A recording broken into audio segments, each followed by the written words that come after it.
Bonjour et bienvenue dans ce TV Mag du mois d'avril, tourné ici au pied du barrage de Houle dans les Hautes-Pyrénées.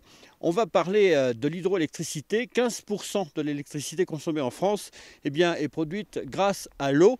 Comment ça marche précisément? C'est ce qu'on va vous faire découvrir. Ce sera dans le dossier du mois. Vous l'avez vécu avec nous. Il s'agit de la grande marée, presque 120, 119 sur l'échelle des coefficients.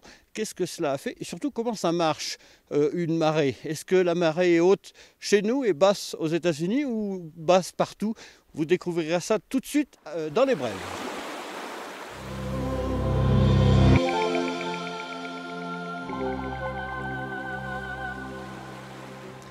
Avant de repartir sur le barrage, deux mots sur ce qui s'est passé le 21 mars dernier sur l'ensemble de nos côtes. C'était la grande marée. Certains ont même dit la marée du siècle.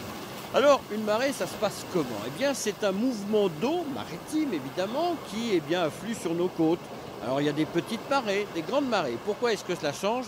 C'est parce que les astres sont alignés et c'est eux qui provoquent ces marées.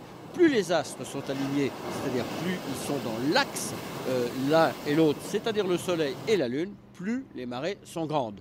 En ce moment, les deux astres sont très bien alignés, au point qu'il y a même eu une éclipse, et c'est pour ça qu'il y a eu de très fortes marées.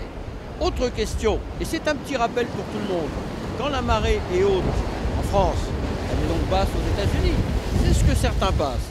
Eh bien non, ça ne se bascule pas comme ça. La marée est aspirée, l'eau de mer est aspirée par le centre de l'Atlantique, si on prend l'exemple de l'Atlantique, et donc les marées sont basses des deux côtés, du côté américain et du côté français en ce qui nous concerne. Voilà ce qu'on pouvait dire sur les marées. Documentez-vous, c'est toujours extrêmement intéressant, car sans la Lune, il n'y aurait pas de marée, il n'y aurait donc pas de vie dans les océans, et donc pas de vie sur Terre, tout simplement. Allez, direction le barrage, l'hydroélectricité, la grande aventure, une aventure que l'on va vivre dans les Hautes-Pyrénées.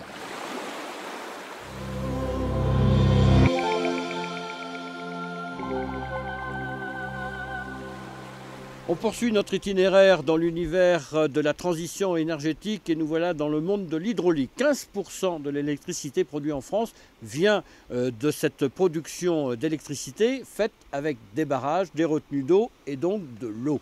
Nous sommes ici sur un site de production en Haute-Pyrénées, nous sommes sur le barrage de Loul avec Philippe Solence.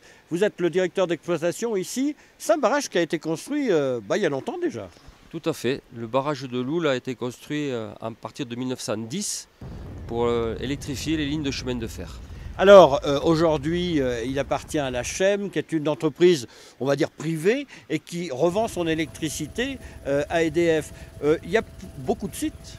La CHEM représente beaucoup de sites sur les Pyrénées essentiellement, puisqu'il y a environ une cinquantaine d'usines. Alors, un barrage hydroélectrique, ça marche comment?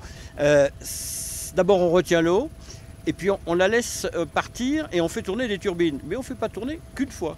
L'eau des barrages donc, est stockée, en fait, et après restituée à l'aval des ouvrages par des usines qui produisent de l'électricité. Dès qu'il y a une hauteur de chute, donc un dénivelé, l'eau est utilisée pour faire tourner des machines. C'est une turbine accouplée à un alternateur, donc un générateur qui produit l'électricité. À partir de l'eau de Loul, l'eau est utilisée sur 6 sites, 6 usines. Donc elle est turbinée directement au pied du barrage, à l'usine de Loul, déjà une première fois, puis après elle est returbinée à l'usine d'Egette qui est beaucoup plus bas. Et ensuite elle est reprise par EDF et par des particuliers, car aussi il y a des particuliers qui fabriquent un peu d'électricité. Alors évidemment un barrage c'est spectaculaire, il y en a des plus grands, des plus petits, mais un barrage c'est d'abord une retenue d'eau. Aujourd'hui, cette retenue d'eau, elle est complètement intégrée dans le paysage. Il y a d'abord une vie aquatique, il y a des pêcheurs, et puis il y a même des remontées mécaniques. Ces barrages maintenant sont intégrés dans le monde de la montagne. Ils participent à la vie touristique aussi, puisqu'il y a des pêcheurs qui peuvent venir. Les barrages, dans les lacs, il y a du poisson. Mais aussi, il y a des remontées mécaniques pour l'hiver qui permettent d'amener des skieurs pour faire le tour du lac en raquette, en ski de randonnée, en ski de fond. Et même l'été aussi, c'est très, très, très touristique. Alors, on peut aussi se dire que ça peut intéresser les gens, on peut peut-être venir visiter l'usine, se renseigner. Et si on veut en savoir plus sur l'hydroélectricité, notamment à la CHEM, on s'adresse où et à qui? Mais on peut s'adresser directement aux usines pour venir visiter les usines. C'est-à-dire qu'on vient, on frappe, est-ce qu'on peut jeter un œil? Exactement, on peut le faire dans ce sens-là. Merci beaucoup en tout cas pour nous avoir donné toutes ces explications et surtout de nous avoir reçus ici. Nous sommes à 1800 mètres d'altitude, encore les pieds dans la neige. C'est les dernières neiges, on va bientôt attaquer l'été, mais c'est un vrai plaisir d'être venu rencontrer des hommes passionnés, tous ceux qui travaillent dans le domaine de la transition énergétique, et vous l'avez vu depuis plusieurs TV Mag que l'on consacre à ce sujet, sont vraiment des passionnés et parfois même des pionniers. On termine comme d'habitude par de belles images, on prend encore plus d'altitude puisque nous allons avec un ULM, nous glisser dans le vol extraordinaire de ces oiseaux migrateurs, des images vraiment fantastiques et qui sont juste à déguster pour vous.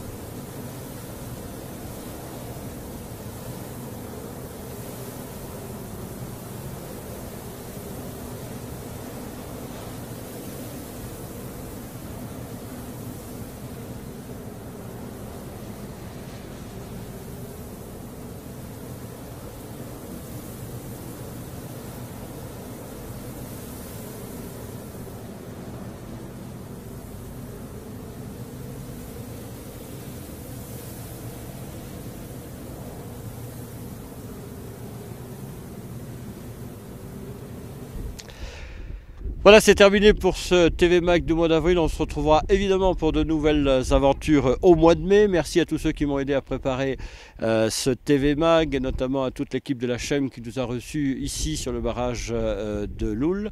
Et puis merci à Denis qui était assistant de plateau aujourd'hui, et à Yves-Michel Fougère qui réalise ce TV Mag. On se retrouve donc au mois de mai pour de nouvelles aventures. D'ici là, n'oubliez pas, chaque geste compte, surtout le vôtre.